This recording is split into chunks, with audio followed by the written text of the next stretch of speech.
اصحى اصحى، ما تصحى يا عم. الله، انت بتصحيني وانا في مرحلة النوم العميق؟ ايه النوم العميق ده؟ وكمان جاهل بمراحل النوم. اسف يا عم، ما نعرفش. اما الخطأ فقد عفونا، واما الود فلن يعود.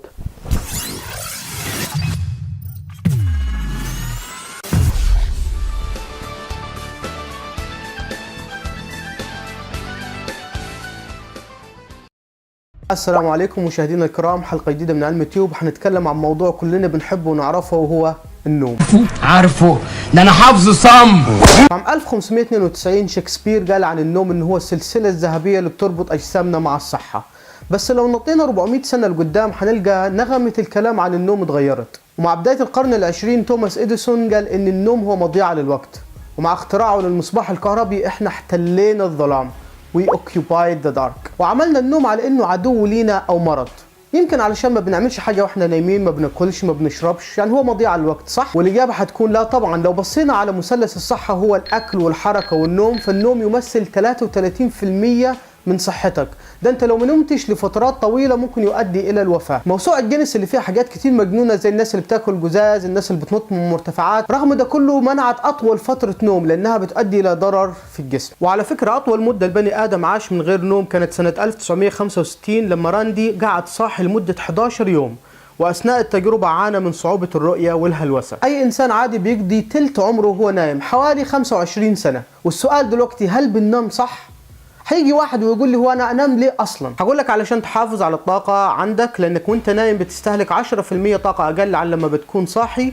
وكمان اثناء النوم الجسم بيصلح نفسه، حاجه اسمها ريستوريشن. الخلايا بتنتج البروتين والانسجه بتصلح نفسها وهرمون النمو بيطلق. يعني مثلا النمو عند الاطفال بيحصل لما يكونوا نايمين، علشان كده اول 3 سنين في عمر اي بيبي مهم جدا انه ينام كويس. هتروح ترد عليا ما انت لمت بقى وتقول لي ليه ما بنعملش كده واحنا صاحيين؟ هروح ارد عليك واقول لك ما هو المخ كمان عاوز ينام. في حته في المخ واسمها البري فرونتال كورتكس، دي بتفضل شغاله طول ما انت صاحي. حاول كده ما تفكرش في ولا حاجه. اهو انت بتفكر ان انت ما تفكرش في ولا حاجه. الحته دي في المخ ما بترتاحش الا اثناء النوم. اثناء النوم المخ بيعيد تنظيم المعلومات والاحداث اللي مرت عليه في اليوم، حاجه اسمها البرين بلاستيسيتي. فاكر لما كنت بتذاكر حاجه قبل ما تنام وتصحى فاكرها جدا؟ وده لان مخك ذاكرها وثبتها اثناء النوم. يعني لو معاك مشكله عويصه نام ولما تصحى ممكن تلقى لها حل. انت لو ما نمتش كفايه ممكن ده يؤدي الى الموت. عام 1980 عالم النوم ألان عمل تجربه على مجموعه من الفئران ومنحهم من النوم لمده اسبوعين، والنتيجه انهم كلهم ماتوا خلال التجربه. النوم مرتبط بجهاز المناعه. الدراسات وضحت انه 50% نقص في الاجسام المضاده بتحصل للناس اللي بتنام اسبوع واحد بس أقل. وقلة النوم بتؤدي إلى السمنة. لو بتنام أقل من 5 ساعات يوميا فأنت 50% أكثر عرضة للسمنة، وده لأن قلة النوم بتحفز إفراز هرمون الجوع الجريلين، ومخك بيقول لك جعان، وخصوصا الكربوهيدرات زي السكر. حلو، خلاص يا عم اقتنعت إن لازم أنام. بس هو النوم بيحصل إزاي؟ وإيه اللي بيحصل لجسمي أثناء النوم؟ الموضوع ده كبير وعاوز قاعدة وفشار.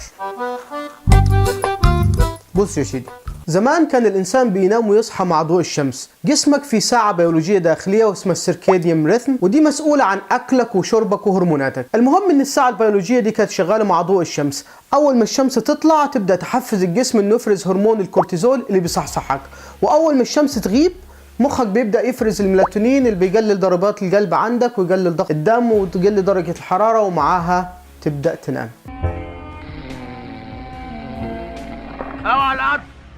اوعى القطر يا عم الحاج. اما حاليا وبعد اختراع الكهرباء النظام ده اختل وبدأنا ننور الضلمة، ومن هنا حصلت المشكلة وبدأت تظهر امراض زي السكر والسمنة والارق والاكتئاب. طيب تعالوا نعرف عن قرب ايه اللي بيحصل بالظبط اثناء النوم.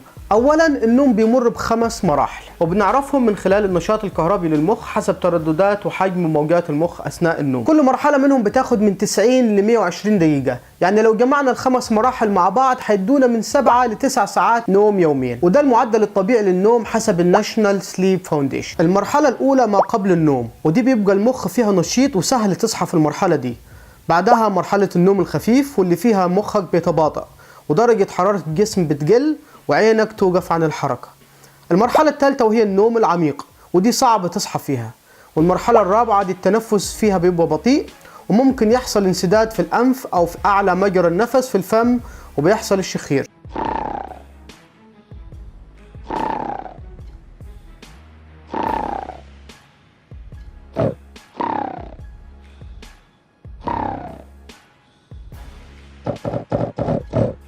والشخير بيزيد مع زيادة الوزن ومع المدخنين كمان. نروح بعد كده للمرحلة الخامسة والأهم، الريم Rapid Eye Movement، اللي هي سرعة حركة العين، ودي بتحصل فيها الأحلام وجسمك فيها تقريبا بيبقى مشلول، بس عينك بتتحرك بسرعة ونشاط المخ بيزيد زي ما بيبقى صاحي. بس برضه في دلائل على ان احنا بنحلم في النون ريم سليب، وساعات الكوابيس بتبقى ان مخك عاوز يحذرك من حاجة جاية ويخليك مستعد ليها. حاسس بمصيبة جاياني يا لطيف يا لطيف، مصيبة ما كانتش على بالي يا لطيف يا لطيف. يعني لو جينا نلخص مراحل النوم، بتبدأ ما قبل النوم، بعد كده النوم الخفيف، بعد كده النوم العميق، وبعدين مرحلة الريم اللي هي مرحلة الأحلام، ودول كلهم اسمهم سايكل.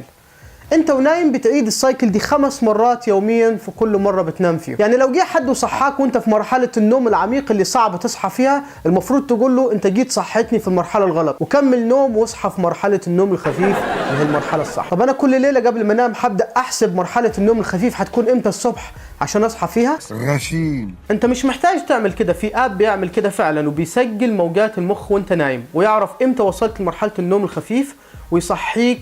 ده حتى بيسجل كفاءة نومك كل ليلة زي الاب سليبزي. ده مش بس كده، ده في شركة السنة دي اخترعت الاي باند اللي بتلبسها في راسك وانت نايم، تسجل موجات المخ وتعرف امتى وصلت لمرحلة الاحلام، وتبدأ تبث مؤثرات صوتية ومرئية من خلال الفيرتشوال رياليتي. يعني تتحكم في احلامك وتحلم باللي انت عاوزه، يعني مثلا تطير او تسافر الى بلد انت حاببها. ده كمان ممكن تروح لعصر الديناصورات. عمرك كده حسيت انك مشلول، عينيك مفتوحة ومش عارف تتحرك وتشوف حاجات في الأوضة؟ دي حاجة اسمها السليب باراليسيس، شلل النوم. وفي كمان حاجة اسمها الديسانيا، وهي صعوبة الصحيان من النوم. يعني لو ما عرفتش تصحى الصبح من النوم، روح الشغل وقول لهم أنا راجل صاحب مرض وعندي الديسانيا. عاطف صحي. لا يا عم، لا يكون نايم. تفتكر؟ انت خايف ولا ايه؟ فعلا انا خايف يا عم، ده انا اخر مره جيت اصحيه كان هيعورني. خلصونا بقى من الهيصه دي، انا صحيت. دي سببها القلق والاضطرابات. وبذكر الاضطرابات، معدل نومنا بيقل كل ما بنكبر في العمر، والستات عموما بيجيلهم ارق مرتين اكتر من الرجاله. انت عارف ان في 60 مليون امريكي بيعانوا من الارق؟ وحسب جوجل اكتر سؤال انجليزي بيتكتب على جوجل وهو How can I fall asleep؟ وعلشان نتجنب الارق حاول تنام وتصحى في مواعيد ثابته، يعني ظبط الساعه البيولوجيه عندك ونام في الضلمه، وما تشربش اي مشروبات فيها كافيين قبل النوم زي الشاي والقهوه والمشروبات الغازيه. تخيلوا الابحاث اكدت ان استهلاك الكافيين لمده 12 ساعه قبل النوم ممكن يؤدي الى الارق. ومع نهايه الحلقه عاوزين نقول ان النوم مهم جدا في حياتنا. تخيلوا كل الثدييات والطيور بتنام، القطط مثلا بتنام 70% من حياتها، الدولفينز بتوقف نص مخها اثناء النوم وتعمل سويتش بينهم علشان تفضل كل شويه تطلع لفوق تتنفس وتنزل تاني في البحر. احنا النوع الوحيد من الثدييات اللي ممكن يأخر النوم متعمد نتيجة التزامات او شغل، وده سبب كافي ليه احنا كبني ادمين بنعاني من القلق والاضطرابات. وبكده نكون وصلنا لنهاية حلقتنا من علم تيوب. نشوفكم في حلقة جديدة، وما تنسوش اللايك والشير، والسلام عليكم. علم تيوب is good. علم تيوب is good.